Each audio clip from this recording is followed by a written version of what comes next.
உங்கள் நாடு சுக்கு நூறாக சிதறும், வாயை விட்ட பாகிஸ்தானுக்கு அவர்கள் மொழியிலேயே ராஜ்நாத் சிங் பதிலடி.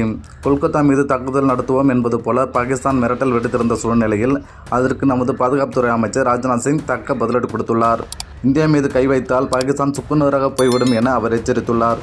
மேலும் வங்கதேசம் சுதந்திரம் பெற்ற வரலாற்றையும் அவர் நினைவு கூர்ந்தார்.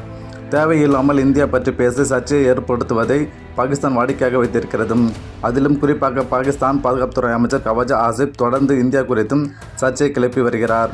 சமீபத்தில் கூட எதிர்காலத்தில் ஏதாவது மோதல் ஏற்பட்டால் கொல்கத்தாவை தாக்குவோம் என அவர் கூறியிருந்தார்.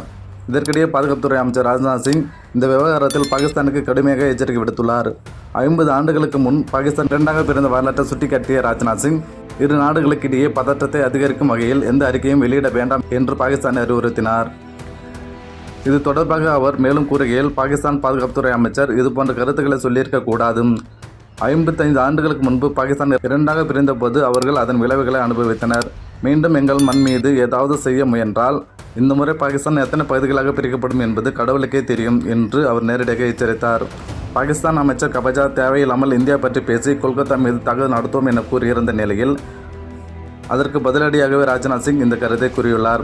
எதிர்காலத்தில் இந்தியா தாக்குதல் நடத்தினால் பாகிஸ்தான் கடும் பதிலடி கொடுக்கும் என ஆசிப் கூறியிருந்தது குறிப்பிடத்தக்கது.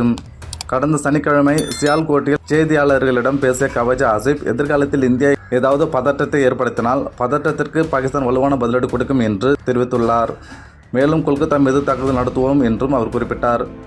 மேலும் இந்தியா மீது அவர் ஆதாரமே இல்லாமல் சில தகவல்களை குறிப்பிட்டார். அதாவது இந்தியாவில் உள்ள பாகிஸ்தான் கைதிகளை வைத்து போலியாக பாகிஸ்தான் தாக்குதல் நடத்தியது போல ஒரு பிம்பத்தை உருவாக்கி கொண்டு அதை வைத்து இந்தியா பாகிஸ்தான் மீது தாக்குதலை ஆரம்பிக்கலாம் என அவர் கூறியிருந்தார். இதையெல்லாம் பாகிஸ்தான் தான் செய்யும். ஆனால் அவர் இந்தியா மீது குற்றம் சாட்டினார். இப்படி வாய்க்கு வந்ததை பேசினாலும் அவர் அதற்கான ஆதாரத்தை எதையும் சமர்ப்பிக்கவில்லை. கடந்த ஆண்டு பஹல்காம் தாக்குதலுக்கு பிறகு இந்தியா ஆபரேஷன் சிந்தூரை நடத்தியது. பாகிஸ்தானின் உள்ளே சென்று தீவிரவாத முகாம்களை அழித்தது. இது பொறுக்காமல் இந்தியா மீது தாக்குதல் நடத்த முயன்ற பாகிஸ்தானுக்கும் தக்க பதிலடி கொடுத்தோம். இதனால் வேறு வழி இல்லாமல் பாகிஸ்தான் சரணடைய ஓடி வந்தது குறிப்பிடத்தக்கது.